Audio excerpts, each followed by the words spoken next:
Bueno, y ahora estamos con Andrés Rosler, doctor en Derecho por la Universidad de Oxford, docente en la Universidad de Buenos Aires e investigador del CONICET. Hola Andrés, muchas gracias por venir. Hola Camila, muchísimas gracias por la invitación. Autor de un libro reciente que ha sido un éxito que se llama La ley es ley. Así dicen. Un éxito, un rockstar. El distribuidor se quedó sin ejemplares, diría. Bueno, buenísimo. Bien, y de lo que quiero empezar hablando con Andrés es de un tema del que habla en sus libros anteriores a La ley es ley, y que es de los poderes de excepción. Bien, porque, bueno, hace muy poco se votó una ley de emergencia económica en el Congreso, y en esa ley los diputados y senadores en parte deciden delegar parte de sus atribuciones al Poder Ejecutivo. Es decir, lo que decidieron los diputados y senadores es que por 180 días el presidente va a tener una serie de poderes que antes no tenía, bien, una serie de poderes que le van a permitir en esa ventana de 6 meses tomar decisiones, algunas decisiones sin tener que consultar ni a diputados ni a senadores. Por supuesto que esta situación de poderes de excepción no es algo que inventó Alberto Fernández. Esto es algo que podemos rastrear a lo largo de la historia argentina. Es decir, hay muchas veces en la historia argentina el Poder Ejecutivo ha recurrido a poderes de excepción.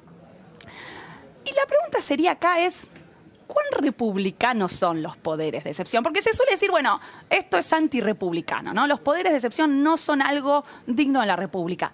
¿Es así, Andrés? Bueno, vos lo dijiste muy bien. Yo, antes de este libro, había escrito otro libro, no sé si puedo decir el título. Por supuesto. Se llama Razones Públicas, y en el libro trato de explicar cuáles son los ingredientes fundamentales de una receta republicana, por si alguien en casa quisiera hacerla o al menos saber cómo se hace llegando el caso. Porque se habla mucho de la República, pero poca gente la describe o la puede especificar. Y lo que traté en ese libro es de explicar una receta clásica de la República. Contame, ¿qué lleva la receta de la República? ¿Qué lleva la torta republicana? Los ingredientes que no pueden faltar en una receta clásica de la República es primero la libertad como no dominación. No la libertad como falta de interferencia, tampoco la libertad como autogobierno. Alguien es libre en términos de la falta de interferencia si no hay nada que impida sus acciones, su movimiento. Por ejemplo, alguien que no esté en la cárcel es libre. Bien. Y en términos de autogobierno, alguien es libre cuando decide ese mismo agente. ¿Y como no dominación qué es? Y la no dominación está más o menos en el medio, consiste en la falta de algo, pero lo que falta es la dominación.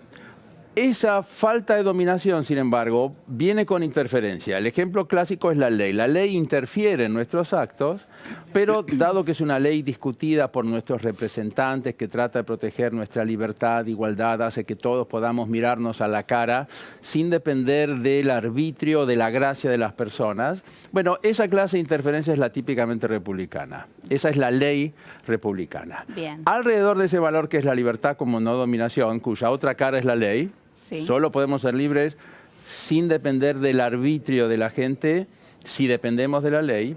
El segundo ingrediente es la virtud, que ya supone, la receta republicana supone que hay gente virtuosa, que se preocupa por la no dominación, porque puede haber gente como yo, que si no fuera interferida estaría más que agradecida y solo querría tener quizás un amo benévolo o tonto. Pero otras personas exigen la igualdad, poder ser vistas a la cara como pares, pero eso ya requiere cierta virtud. Bien. Esa virtud, a su vez, alguien dirá, ya entiendo, si son virtuosos no van a estar en desacuerdo. Para el republicanismo clásico es al revés. La virtud fomenta el desacuerdo. Hay diferentes concepciones sobre qué debe hacer la República. Por eso es que se juntan en el Senado, que todavía existe, para hablar de una institución clásica. De ahí que el tercer ingrediente de la receta clásica sea el debate.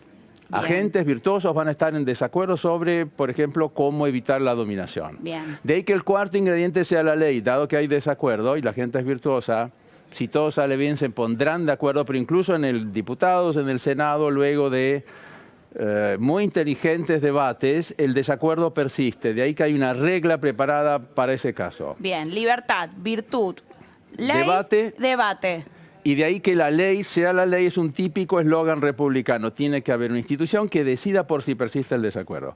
El quinto ingrediente es la patria, que es o bien una recapitulación de todo lo dicho, la libertad como no dominación perseguida por agentes virtuosos que están en desacuerdo y necesitan la ley, o la patria es el espacio físico de esa república. La patria no entendida en términos histórico-culturales, sino políticos. La patria es el conjunto, es el lugar donde tienen lugar esas instituciones. Perfecto. Y el sexto ingrediente que no puede faltar, es decir, que debe faltar para que sea una receta republicana clásica, yo lo diría en términos un poco anacrónicos, es César o el cesarismo. ¿Qué es el cesarismo? El cesarismo es cuando no tenemos libertad como no dominación, sino que dependemos de una persona, no somos agentes virtuosos y no nos preocupamos por la dominación. No hay debate porque César siempre tiene razón, no hay ley porque gobierna César directamente, y la patria o el patriotismo se parece más a lo que hoy llamamos chauvinismo. O sea que los poderes de excepción entrarían en este sexto ingrediente que tienen las repúblicas. Pero, como las repúblicas clásicas no querían contar con un César, tenían preparado un paquete de excepción. Y ahora voy a dar un ejemplo que hoy ha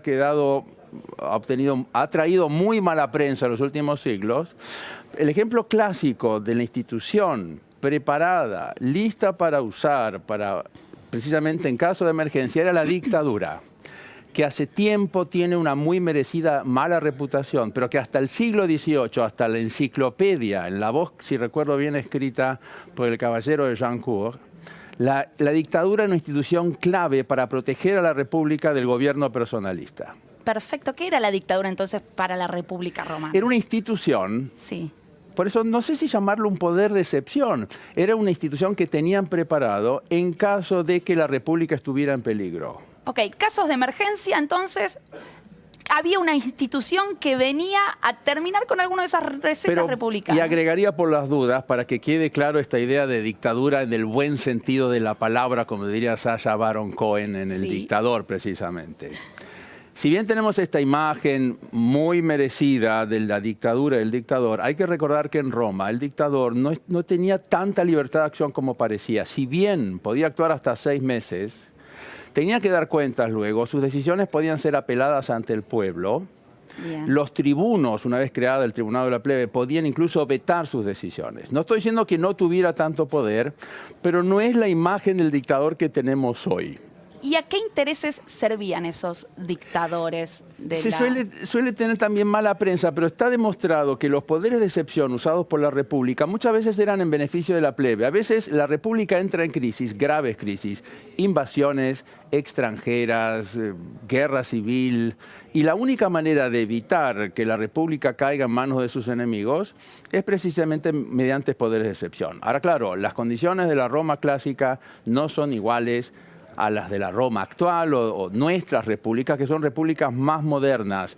Y yo agregaría por suerte, porque, por ejemplo, en términos del derecho penal, el derecho penal republicano clásico estaba preparado precisamente para proteger a la república de sus enemigos. Sí. Y en los últimos tiempos, en Argentina al menos, hay un renacimiento del derecho penal republicano clásico, cuya tarea principal es precisamente detener a los enemigos de la república. El problema es que es muy tentador confundir a los enemigos de la República, por ejemplo, con mis enemigos. Bien, ¿cómo sería eso? Alguien que en el fondo quizás solo es un criminal y que violó la ley, si es que lo ha hecho, en lugar de respetar sus derechos, empieza a usar poderes de excepción no reconocidos en el derecho. O le hago juicio cuando en realidad lo que está en juego es una verdadera situación excepcional. O para ser más claros todavía. Sí. El ejemplo más claro que se me ocurre es el del juicio a Luis XVI. A ver. Luis XVI tenía fueros, 0 kilómetros, una constitución recién estrenada. Luis XVI, situamos a las personas. Estamos en Francia, perdón, yo te interrumpí, vos sos, perdón, la historiadora. No, por favor, estamos en Francia en el contexto de la Revolución Francesa en 1789. Así es. Pero el juicio lo tenemos hacia 1700, fines del 92, principios del 93. Así es, con una constitución nueva, que no sé si la habían sacado del paquete, del envoltorio, tanto que no reconocieron los fueros del rey. Sí. Y sin embargo le hicieron juicio. Son discusiones que nos suenan muy familiares. Hoy en día se está discutiendo si respetar o no los fueros de ciertas personas debido al rol que ocupan. El punto es que a Luis XVI no le respetaron sus fueros, le hicieron juicio igual Y por eso, entre otros, algunos de los revolucionarios, como Robespierre o Saint-Just, decían, pero ¿cómo le vamos a hacer juicio a esta persona? Si le estamos haciendo juicio, estamos suponiendo que hay un mundo en el cual esta persona es inocente. Estamos presumiendo que es inocente. Y si llegamos a declararlo inocente, nosotros somos los culpables. ¿Cómo explicar la revolución, todo lo que dijimos de este hombre? Entonces es mejor directamente matarlo y no llevar a cabo esta formalidad. Porque estas formalidades, los fueros, las garantías, decían ellos, son contrarrevolucionarias, lo cual es absolutamente cierto. El derecho siempre es contrarrevolucionario, quiere mantener un estado de cosas, mientras que la revolución, por el contrario, quiere deshacerse del derecho vigente. Y si yo soy acusado en un juicio penal, instantáneamente me pongo contrarrevolucionario. Clarísimo. Y acá hay algo importante que me parece que habría que marcar en esto de poderes de excepción, que es la cuestión de la discrecionalidad, ¿no? Claro, ¿quién decide si hay o no excepción? Claro, porque en contexto, o sea, la tradición liberal suele sostener que los momentos de política de normalidad lo que rige es el derecho, y en los contextos de excepción, los contextos más excepcionales, lo que rige en realidad es la discrecionalidad. ¿Eso es así para el republicanismo? ¿Vos dirías que eso es así? ¿Se puede hacer esa división tajante o hay que matizarlo un poco? Algunos creen que los liberales creen que en el fondo la excepción no existe, son los padres, es un invento precisamente de los enemigos del régimen para quedarse con el régimen. Le pasó, por ejemplo, a Constant. Dada su experiencia con Napoleón, que fue bastante ambivalente, él advertía, cuidado, si alguien les viene a hablar más o menos como el padrino a su hijo Michael, casi al final del Padrino 1, te van a venir a proponer una reunión en un territorio neutral y ahí es donde te van a matar.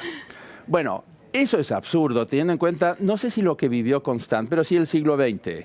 Sin poderes de excepción, no podemos defendernos del nazismo, no podemos detener al partido nazi con una cédula federal de un juzgado. Los jueces federales, con toda su mejor intención, si es que la tienen, no van a poder detener esa clase de avances. Ahora, claro, el punto es, ¿estamos viviendo semejantes avances como para tener que recurrir a la excepción? Hace poco discutíamos el régimen jubilatorio y hubo directamente una batalla campal regulada por, creo, la Convención de Ginebra del Derecho de la Guerra, y ahora otro gobierno planteó una excepción jubilatoria.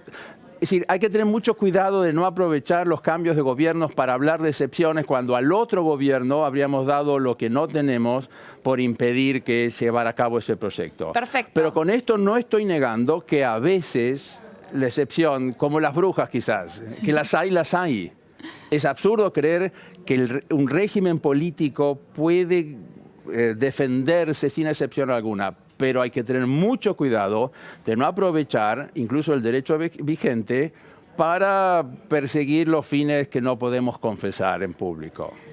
Y acá cuando hablamos de excepción hablamos de discrecionalidad de los funcionarios. Pero ahora me quiero ir a la discrecionalidad de otros, que son de los jueces, ¿no? Porque en tu libro La ley es ley, de lo que vos hablás es un poco de la discrecionalidad de los jueces. Entonces, mientras que los funcionarios son discrecionales en contextos de poderes de excepción, ¿cómo deberían ser los jueces? ¿Cómo debería ser la discrecionalidad en el caso de los jueces? Bueno, para entender cómo debería ser es muy fácil. Uno tiene que ponerse en el lugar de alguien que es acusado, por ejemplo, en un juicio penal. Yo no conozco a nadie que en caso de ser acusado en un juicio penal le dijera al juez, mira, yo entiendo que está el Código Penal, la Constitución, los tratados internacionales, pero ¿sabes qué? Conmigo hacer una excepción y hacer lo que te parezca bien, porque sos una persona bien intencionada, yo te conozco. Yo no haría eso. Yo pediría, perdón, yo soy el de la Constitución, el del Código Penal, el de las garantías. Quiero que los jueces se atengan a la ley. Ahora, otra vez, sucede algo muy similar a lo que hablábamos sobre la excepción.